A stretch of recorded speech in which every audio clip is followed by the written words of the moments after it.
Assalamualaikum warahmatullahi wabarakatuh. Bismillahirrahmanirrahim.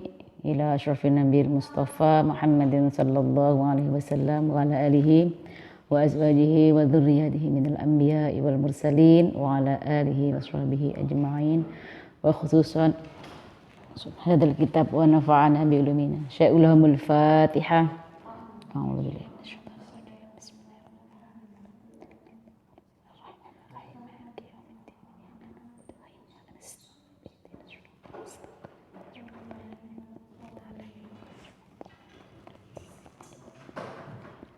Bismillahirrahmanirrahim. Wa yusannu fi zaujati. Kriteria mencari pasangan. Mempelai putra mencari mempelai putri. Kriteria pada mempelai putri itu bagi suami sunnah. Ada kriterianya. Calon istrinya. Jadi disunahkan bagi laki-laki untuk memilihnya.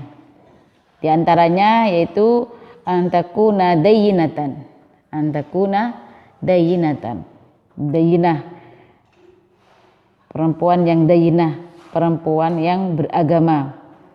Mengerti agama, bukan perempuan yang fasik. Jadi perempuan yang dayyinah beragama. Bukan perempuan yang fasik, yang suka berbohong, yang suka berbuat maksiat kecil, itu bukan yang fasik. Karena li khabari sahihaini, ada hadis sahih Bukhari Muslim, tungkahu almar'atu li arba'in. Seorang perempuan dinikahi karena 4 perkara. 1, limaliha, karena hartanya, wali jamaliha, karena kecantikannya, wali hasabiha, karena nasabnya, keturunannya, wali diniha, dan karena agamanya. Fadfar bidzatid dini taribat yadaka, maka pilihlah perempuan yang mempunyai agama, maka kalian akan beruntung. Dalam hadis dijelaskan seperti itu. Tapi beruntung kalau memang kriteria 4 ini dapat dapat istri yang kaya, cantik, turunannya baik, kemudian agamanya baik, beruntung sekali. Ya, taribat yadaka, maka beruntung kalian jika mendapatkan calon istri yang seperti ini. Dan saya jelaskan, laki-laki baik pasti akan mendapatkan perempuan yang baik. At-thayyibatu lit-thayyibat. Nah, seperti itu. Maka jadilah perempuan-perempuan yang baik supaya nanti mendapatkan suami yang baik pula. Rawahul Bukhari wa Muslim wa Abu Dawud wa Nasa'i wa Ibnu Majah. Harta, cantikan, keturunan perlu. Andaikan tidak mendapatkan kriteria 4 ini, ya paling tidak yang mempunyai agamanya dayyinah, kan? Yang pertama dayyinah, perempuan yang beragama, yang mempunyai ilmu agama, yang mengerti agama, bukan perempuan yang fasik. Yang kedua yaitu antakuna bikron, nikahilah perempuan yang masih bikr, perawan. Maka yang masih gadis, jagalah kegadisannya. Karena apa? Fanikahul bikri afdalu min nikahi sayyib. Menikahi perempuan yang masih gadis, perawan, itu lebih utama daripada menikahi perempuan yang janda. Walaupun sering dikatakan mereka di luar sana enak dapat janda katanya. Kenapa? Karena sudah berpengalaman. Ya, itu hanya omongannya saja. Padahal kalau dikasih gadis perawan ya lebih suka. Bahkan dijelaskan menikahi gadis itu lebih utama. Tapi kalau berarti nanti yang janda terus nggak laku, ya nggak juga. Ada jodohnya sendiri-sendiri. Jangan khawatir. Makanya mempelajari ilmu agama, ilmu nikah seperti ini supaya terjaga dari perempuan-perempuan yang janda, tapi jandanya itu bukan janda karena ditalak suami karena kefasikannya. Makanya seorang janda itu loh janda, tidak semua janda itu jelek. Kita harus lihat kenapa dia jadi janda, apakah ditinggal mati suaminya, apa karena dia ditalak, atau lihat talaknya, ditalak suaminya itu kenapa, alasannya apa, yang salah siapa. Nah, seperti itu. Perawan, menikahi perawan itu lebih utama.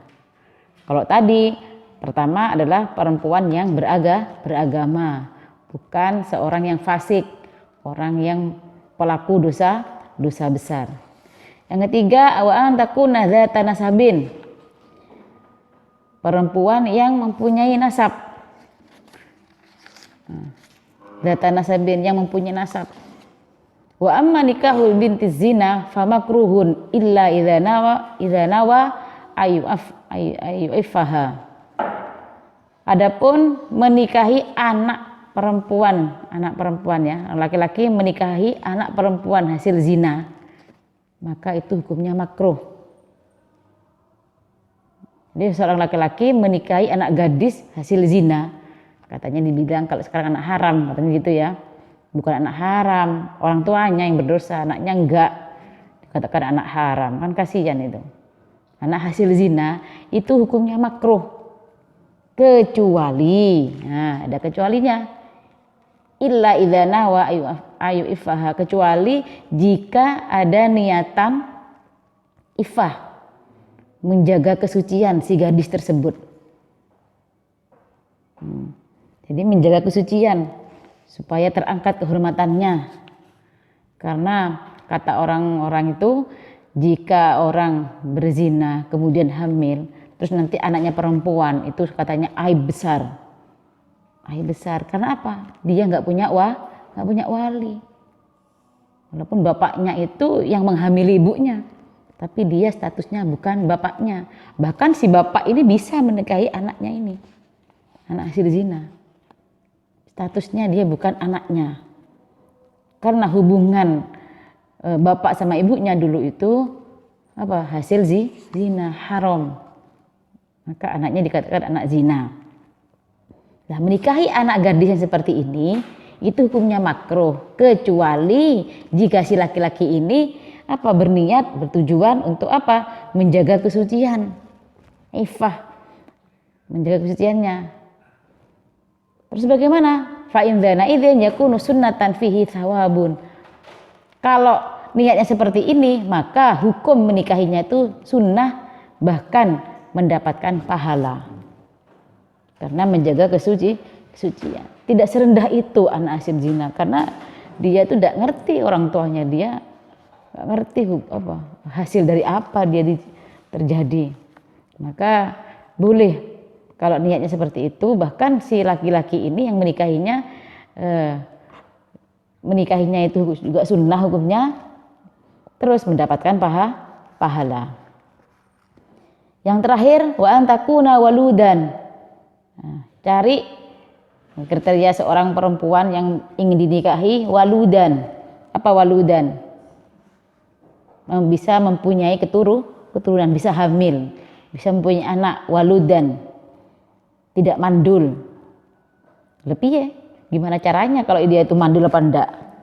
Ini susah ya, susah sekali. Baru kenal, nggak tahu apa ini mandul apa enggak, kan kita nggak tahu. Kemudian wadudan, ghaira abusatin biwajhi zaujiha. Bukan perempuan yang walud ya, nggak mandul, bisa melahirkan anak. Kemudian wadudan, penyayang. Biasanya laki-laki itu ngerti wajah-wajah perempuan yang penyayang itu. Tapi jangan percaya dengan paranormal. Apalagi ketik bermain di Facebook. Wajah-wajah perempuan yang penyayang apa tidak. Bukan seperti itu. Wajahnya itu kelihatan tuh keibuan ya. Penyayang. Terus ghaira abusatin, bukan perempuan yang cemberut, metutut deh, apalagi di depan suaminya. Gak kepilih nanti, ya, gak terpilih nanti. Makanya jangan terlalu jutek ya, biasa-biasa aja. Ini syarat yang terakhir, itu kriteria perempuan itu harus walut. Tapi kita nggak tahu, penyayang, nggak cemberut di depan suaminya. Kemudian ghairu dzati qoribatin kabintil am, bukan saudara dekat. Kalau bisa itu mencari istri yang laki-laki, jangan mencari istri yang saudara dekat. Seperti apa saudara dekat itu? Sepupu, kabintil am, anak perempuannya paman, berarti sepupuan. Dulu masih banyak berlaku ini ya, karena sama-sama kaya, apalagi orang Madura ya, banyakan. Tapi Jawa juga ikut-ikutan lama-lama. Jadi apa, sepupuan misanan itu dinikahkan supaya hartanya nggak kemana-mana, katanya gitu.